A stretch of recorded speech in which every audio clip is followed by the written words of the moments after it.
Hello and welcome. You're watching NewsX and I'm Megha Sharma. Now, hoax bomb threats continue to spark panic for Indian Airlines as at least 12 of these flights have received hoax bomb threats over the last 72 hours, leading to long delays and diversions. There were two flights, one from Akasa Air and Indigo, who received fresh bomb threats which later turned out to be hoax calls. Earlier, a Delhi-bound Indigo flight from Mumbai was diverted to Ahmedabad today after it received a hoax bomb threat via social media. Meanwhile, there were two Indigo flights and an Air India flight that got similar hoax bomb threats. As air-to-rail threats continue to rise, the big question that arises is how do we avoid major disasters, and more importantly, who are these individuals who are behind these hoax calls, who are behind the destruction of our infrastructure. Let's start off this conversation, but before that, before I call in my guests, let's take a look at number of these flights, 12 of them that have been diverted, unfortunately, because of the hoax calls that were received, whether on social media or there were phone calls that had been made to the airlines or to the DGCA or the respective airports, creating fear. Fear-mongering, that was their main motive, which led to the disembarkment of the passengers, of the crew, of the pilot after the flights were diverted to different airports. Remember, one of these flights was actually an international flight that was flying from California to Chicago and ended up being diverted to an airport in Canada. Let's take a look at flight number 1, and this was an Air India Express, and this flight was departing from Jaipur to Bengaluru. There was an emergency screening done, after which it was diverted. Then we had SpiceJet, and it was traveling from Darbhanga to Mumbai. Flight number 3, Akasa Air flight, which was traveling from Bagdogra to Bengaluru. This also had to be diverted. Flight number 4, Air India, Delhi to Chicago, which had to be diverted and landed in a Canadian airport. This happened yesterday evening. Take a look at Indigo flight, again traveling from Dammam to Lucknow. Again, an international flight had to be diverted because of the hoax call. There's Alliance Air, which was diverted, which was departing from Amritsar via Dehradun and finally landing at the Indira Gandhi International Airport in New Delhi, but had to be diverted. The Air India Express, Madurai to Singapore, was the distance that the flight was going to travel, and it was also diverted. It landed in Changi Airport. And then you have Akasa Air, where the flight departed from Delhi was to land in Bengaluru. It was again landed in Delhi. This was an emergency landing after the hoax call. Flight travelled on its way to Bengaluru and then took a detour as was ordered to the pilot, and again brought back to the international airport, the Indira Gandhi International Airport. Indigo, which was travelling from Mumbai to Delhi, emergency landing happened in Ahmedabad. Now, this is the flight that had to take a diversion today earlier in the morning. Air India flight Mumbai to New York, emergency landing happened in New Delhi after the hoax call. Indigo flight Mumbai to New York, once again emergency screening happened, and this was before the flight could take off. It was suspended. There was another Indigo flight travelling from Mumbai to Jeddah. Again, an emergency screening happened before the flight and it had to be suspended. All right, so these are the 12 incidents that we were talking about, and we have to understand who are these individuals. Are there certain organizations, actors or non-state actors who are behind these flurry of unnatural, unusual activities that then are bringing about instability, bringing about security and a national threat to the country, not just to the passengers, or not just because of the costs that have to be incurred by the airlines for the suspension of a number of these flights, and also humiliation that is being faced by the Airports Authority, by the DGCA and by the airlines that are operating these aircraft. Let's start our conversation. Joining me on the telecast, let's hear it from Mr. Sivaraman. He is the former Revenue Secretary at DGCA. Mr. Sivaraman, thank you for joining me on the telecast. And my first question, this is alarming. I think never in the history of Indian Airlines has this incident where a spate of airlines, 12 of them in the last 72 hours, have been asked to detour and divert and land in other airports than their actually than their destinations which they were scheduled to land at, and all because there have been hoax calls or threats that have been given on social media. Thankfully, they have turned out to be hoax.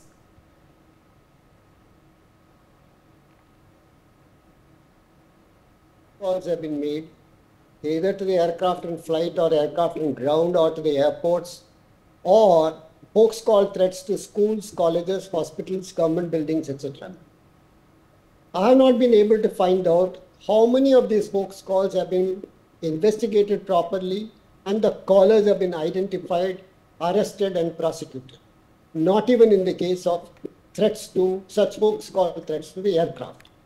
And everyone knows that there is a UN convention against the safety of this convention is known as Convention for the Suppression of Unlawful Acts Against the Safety of Civil Aviation 1971.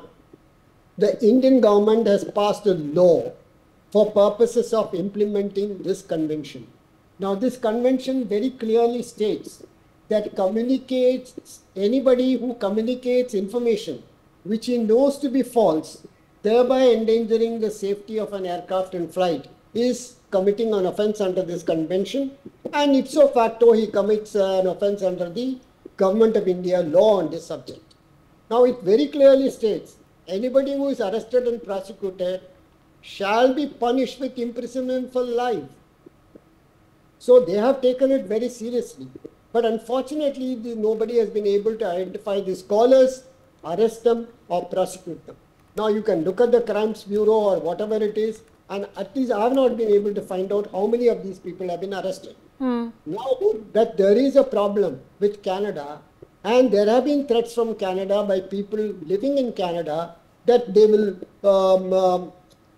they have been cautioning people getting into this aircraft or that aircraft. Absolutely. And clearly see whether there is a connection between these threats and those emanating from Canada. And it is very serious because this costs millions of dollars of loss to the airlines, to the airport, to the authorities, and above all, and the passengers who are traveling, they will be panicked, including the cabin crew, the flight crew, etc. What amount of trouble that have been caused, what amount of expenditure that has been incurred. And I think it's time now the Government of India very seriously takes up this issue and starts investigating it very carefully, identifying the people and punish them also with this life imprisonment. Okay. That's a very important aspect that has been raised by Mr. Sivaraman about how there have been threats that have been issued by the Khalistani organizations. Gurpatwant Singh Pannu, who has come out repeatedly with these videos cautioning Sikhs across the world to not take those particular flights.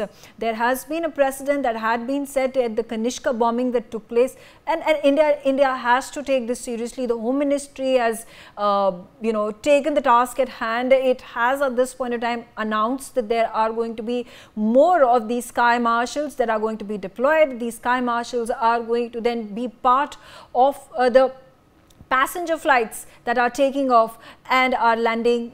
They will be wearing civilian clothes and ensuring and inspecting the airline and ensuring there is no untoward incident, there is no hijack like incidents or security threats inside the airline. But is that enough? Jitendra Bhargav, former Executive Director, Air India, also on the telecast with me. Jitendra Bhargav, this is a threat that is serious. The Home Ministry has gotten into the throes of things and decided to take action. How do we, as mentioned by Mr. Sivaraman, there has not been a single individual that has been traced back to the calls or the social media threats, hoax threats that have been put out. Now, in this age of hybrid terrorism, by enemies of the state that is utilized, how difficult does it become for the Indian armed forces, for the intelligence agencies and for the Home Ministry to identify these threats and the organizations and people behind it? This is clearly a concerted attempt, because 12 instances in a matter of 3 days is a very serious matter. As Mr. Shivaraman said, and you have also alluded to it, besides the inconvenience being caused to passengers, throwing the schedule of airlines out of gear when a plane gets diverted and it takes time for them to get back the passengers to their respective destination. The other thing what is happening is that it creates a very, very poor impression that in a developed country like India, with the top on the technology front, why are we not being able to get to the people who are posting these messages? The only instance we've read in the newspaper is regarding Mumbai police having called 3 juveniles from Chhattisgarh with their parents, etc. Now, like in the Motor Vehicle Act, where if a juvenile is given driving and he get involved in accident, the parents are taken to task, I'm sure we must come out very strongly on it. Both our intelligence agencies and our investigating agencies ought to reach the bottom of it as to who is doing this. Because to make international headlines and flights get diverted doesn't send a good message, in my opinion. So both from the airline perspective, national perspective, government needs to come very hard on the people who are playing these pranks and calling up or putting it on social media and getting the flights diverted, causing inconvenience to passengers, huge financial loss to the airlines. And the surprising feature is that it is across all airlines now. Right, absolutely. One call for this airline, another call for this airline. What's happening here? And that's what the answer we need to get from our investigating agencies. And by now, they should have at least put people behind bars so that it's curbed in a manner that it doesn't take place again. Otherwise, you'll have the process continue. Absolutely. Also on the telecast with me is Mr. B.L. Vora. He is the former DG SSB and Civil Defence. Sir, how difficult does it become for the government, for the law and order agencies to identify who these culprits are behind these series of hoax threats that are at this point of time being issued? Also, these threats are not limited to the domestic flights. There are flights that are landing in Saudi Arabia and in United States of America, in United Kingdom. So how do we narrow down on these individuals, and how do we figure out who these organizations are who are wanting to threaten India's civil aviation? Megha, it's either a mischief or a serious threat. In any case, it has to be taken seriously, and that is what it is being done. The fact that flights are being diverted. And according to a report which I have read, now there are close to 24 calls by now. And of course, involving all Indian airlines and nationally and internationally both. Now, it is really difficult if you ask me, because these days of social media, the deep state, the deep fake, the many layers, the artificial intelligence, is easier said than done to locate people. But one thing seems to be certain, that there's not one individual involved in it, because a series of threat calls. So there are definitely a kind of a group which is working behind it. Now, the main thing now it is to not only locate, but also take preventive measures in future. I think earlier we have been taking future measures. Another issue is that, India is now an emerging power. There are a lot of enemies within and outside, lot of them. Nobody wants to see India prosper. Everybody wants to attack, whether it's physically or our systems or procedures or cyber attacks or what have you. And we all know this nationally, internationally, within and outside.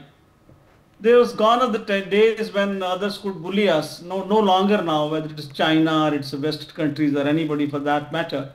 So people are not able to digest this fact also, that India is today standing up. It has power now. So I think there are multifarious factors. So having said that, I think new protocols will have to now come into operation. They must be there already. I'm sure there are. It will take time. It's not easy to locate people, but immediate need is to prevent. Prevention is the first thing. Then, of course, detection, as we know, and then the prosecution. That is how the police functions. So I think Right. that I have a feeling that very soon we'll be able to locate the group which is involved in it. I can only guess, but I don't want to guess on this. Okay. That it's a mischief or these are serious threats. Okay. Thank you, Megha. Okay, all right. I would also like to bring in Group Captain VN Jha on the telecast with me. Group Captain, this is not a stray incident that is taking place. There are 12 of these flights, 72 hours, in fact, less than 72 hours. 2 of these flights had gotten those hoax threats today itself in the first half of the day. And then you take a look at as many as 20 of our trains that have been attacked. There have been sabotage plans that have been, in some cases, they have been stopped. In others, there have been train derailments that have taken place. How do we ensure that these incidents are curbed?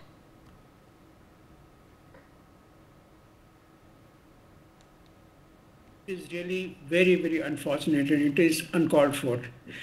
Secondly, there are SOPs already laid down, but those SOPs are made some time back when this media proliferations, AI, the communication proliferation, communication revolution had not happened. Today, as you have mentioned, as our panelists also have mentioned, it is not straightforward to zero onto the caller. It's very difficult. And there comes the questions, which all call should be taken into cognizance and should be followed up. In the beginning, you don't know whether it is a hoax call or it is a genuine call. Lives on the aeroplane is slightly different from a hoax call for the schools or colleges or the ground stations. That is slightly different. In air, the clock is ticking once the call has been received. But I'll go back to the basics of the security. One must take the calls which is traceable, which is verified, and that is possible today in the AI-led communication system. Multiple agencies, they are ready to give you the authenticity of the caller once the call is made. If that authenticity can be made, fair enough, you should proceed with the SOP, whatever it is there, and then nearest airfield or wherever it can land. It is better to land, better to have that delay, whatever it is there, rather than get into disaster in air. That is one thing very sure. Secondly, the call which are not traceable, the caller who are not traceable, whose authenticity is not known. I think somewhere discretion will have to be taken into consideration as to whether to take that call into cognizance or not. There should be another SOP made for this. I think it is already there. That SOP is already there with the airlines. So that also should be there. Third thing, now in view of the recent hoax calls and as I mentioned, the proliferation into the communication system and the media, AI, social media, there should be another group of people who should, security-led people, who should sit down together and just doubly strengthen the security check of those points, those particular points, which are right now slightly lackluster in the things. See, all passengers who go through, all luggages who go through, all crew who go through, they go through a absolutely perfect system of security check by and large. I'm not talking of the one odd exceptions in that, but people who are handling the ground preparations, the toilet cleaner or the food trolley or some other things which don't go through the normal security, there is a need to strengthen the entry checks.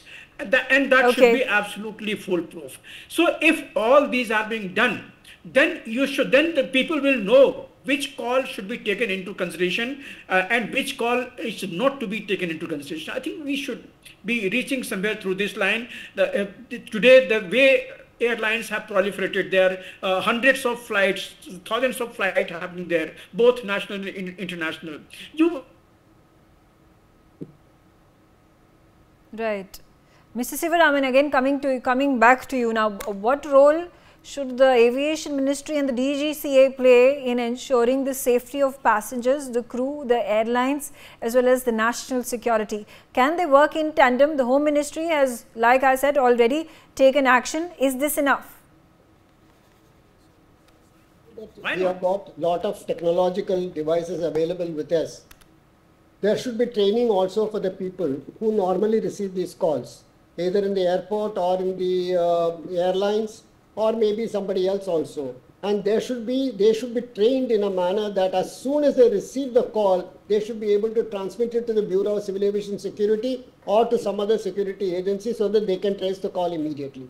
Now that kind of a protocol has to be established. Secondly, in all these cases, severity of the punishment is that what matters. If severe punishment is not given, nobody is going to bother about it. According to the Indian Penal Code, where there is a provision for, punishing these people, the punishment is 2 years. If you prosecute them under that special act which the Government of India has passed in regard to safety of civil aviation, then the punishment is life imprisonment. And this is what the government should resort to. And in this particular case, because we have got a series of incidents, they should put senior officers and entrust them the responsibility. You must trace the call and find out who the people are and the group is, so that they can be brought to book in this. Okay. So, okay. yes. Okay. Jitendra Bhargav, again, what can airlines do to work in tandem with the government and the other authorities to ensure such incidents, if at all they are actual threats, can be prevented? The airlines are cooperating, airlines are working in tandem with the government, but let's take a realistic view. When a prank call, or call it prank after the checks have been conducted, when a call is received, no airline pilot or an airline will allow a flight to continue. Because should anything untoward happen, people would say, look, you were warned about it, there was a message on it. So as Mr. Shivanan very rightly said, what we need to do is to make an example by getting the people and catching them. If you say that there is artificial intelligence, social media, calls which can't be done, get international technology in that case. Get international experts. But you cannot allow somebody to make calls and get away with it. What has happened in the past, let's look at that also.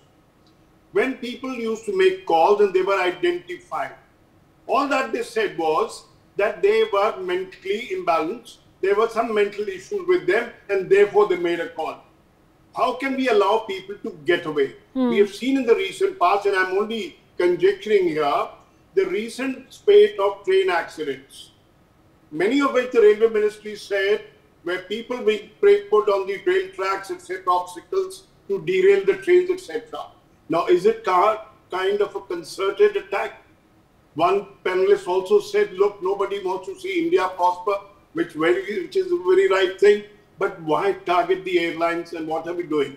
Airlines would do their utmost. Okay. Somebody said, look, let's have stringent security checks at the airport. Well, there are multi-tier checks, but you can't leave a scope for it. The only airline in the world, if I can quote history, is El Al Israeli airline. Even when they get a hoax call, they proceed. They do not come back to the base or get diverted. For the simple reason, they have confidence in the security check that they conduct, which are very, very stringent. Okay. Perhaps we need to take that course and say, look, we will not leave anything to chance. There will be stringent checks, but that means more time, more inconvenience to the passengers before they board the aircraft. Okay. On that note, I would like to mention that I have traveled to Israel, and departing and arriving at the airport is an easy process, a smooth process, doesn't take too much time. But also keeping in mind that the population of Israel is extremely small as compared to India's population, which is the biggest population in the entire globe currently. B.L. Vora, I want to understand from you, and I'm going to put out the scenario of there have been multi-crore worth of cocaine in the raids that have been conducted in Delhi, in other parts, in Gujarat, off the coast. This has been happening, and this has also been happening with an intensity that is very frequent. And if you take a look back in a couple of weeks' time, then you have these hoaxes on the 12 flights, 3 days. You have had these in the 2 months' time. There have been 20 or more than that of these train derailment operations. Some have been successful, others not so much. You see this Khalistani Canada plot that continues to thicken. You've taken a look at how Jammu and Kashmir, Jammu has been the new target of terrorists versus Kashmir being brought into control by the armed forces and a calmer region of Jammu and Kashmir Union Territory. At this point of time, are we at this point of time prepared to fight these, I would say, anti-national, maybe even terrorist activities that are taking place? Are we capable of doing it currently? Let me first, Megha, refer to the matter that we are discussing. Now, in this case, a teenager has been arrested, as I have just read. This shows the mischief angle may be there. The police has detained a teenager.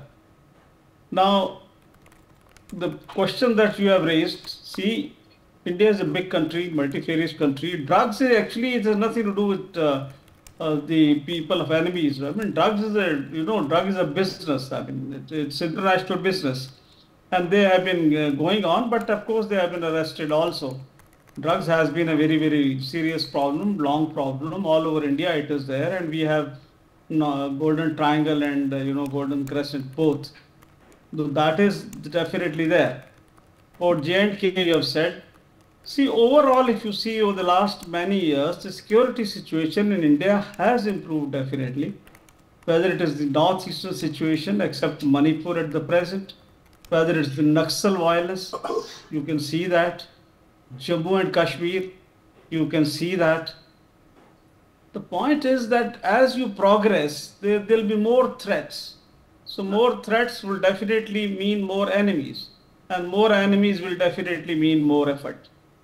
Now, talking of use of technology, I wanted to make this point particularly. See, criminals always run faster, whether it is the means of communication or whether it's cars or whether it's technology and all. And government agencies take a lot of time to recruit people, to have trained people, rules and are so rigid, it becomes very difficult. But I do know that in UK they are very fast. There were some examples which I saw myself. That part. So government will have now to be more nimble-footed in these matters. That's what I'm trying to say. If not, hire people on a regular basis. Let's have them on contract basis. I'm sure a lot is being done. Let's not undermine the efforts of the state. Let's not undermine that the government of India is doing nothing. There's a lot is being done, but a lot more needs to be done. And the way technology is improving now, our pace has also to be much faster. Look at the social media. It's hardly a baby of 20 years, and it seems as if it has been perennially with us now. Yeah. People can't go into the toilet without a mobile phone these days. This is what is happening. Right, absolutely. Okay. So things are things are bad, but so again, Group Captain Vyenja, cyber security. Again, there have been a number of regulations, rules, laws that have been built. How do we stay a step ahead of the criminals, of non-state actors, of terrorists? As I said, Megha, I think what has to be done there is that the agency which receives the call, they have to be discreet, but they have to be absolutely professional, gender with the various means of identifying the caller, and then they have to be slightly discreet in conveying to the aircraft whether all so-called hoax call should be transmitted to the pilot who puts the unnecessary doubt and panic into the cockpit or in the aircraft. That is the first point where it must be cross-checked. And secondly, the airport security, someone who puts the bomb or anything, if you have to go to the aircraft for any disruptive activity in air, it has to go through some point. So let us strengthen those points. Let us doubly strengthen those points. Let there be 2 security guards, 3 security guards checking the same baggages or something, which is not going through the general security. Mind you, the normal security gates where we all, individuals or passengers or the crew, undergo security, that is entirely different. That is, we are going through mostly through the X-rays. All our luggage are going through X-rays. But other things, I was mentioning to you the various other consumables and means, toilet cleaners, food, drinks, all those what go through there. Let us also have a very stringent check there, so that like Israelis, you are sure that no, I'm sure that nothing has gone unchecked. Once you have that mindset that nothing has gone unchecked, then you will have the discretionary sort of option with you that no, let me not stop the airline or ask him to land at the nearest airport. We are sure what it is there. But in the meantime, as all panelists have said, let there be a very stringent exemplary punishment, and let the intelligence, police and all other agency work together, find out, zero onto the hoax caller and give an exemplary punishment. Also include the financial aspect of it. Every time the aircraft is made to land somewhere, there is a financial implications on that. Put that financial implication onto the hoax caller, and gradually it will come to this discipline. Okay, all right. On that note, I'm out of time. I thank all of you for joining me on the telecast and sharing your views. And thanks for watching NewsX. For more such videos, subscribe to the NewsX YouTube channel, hit the bell icon.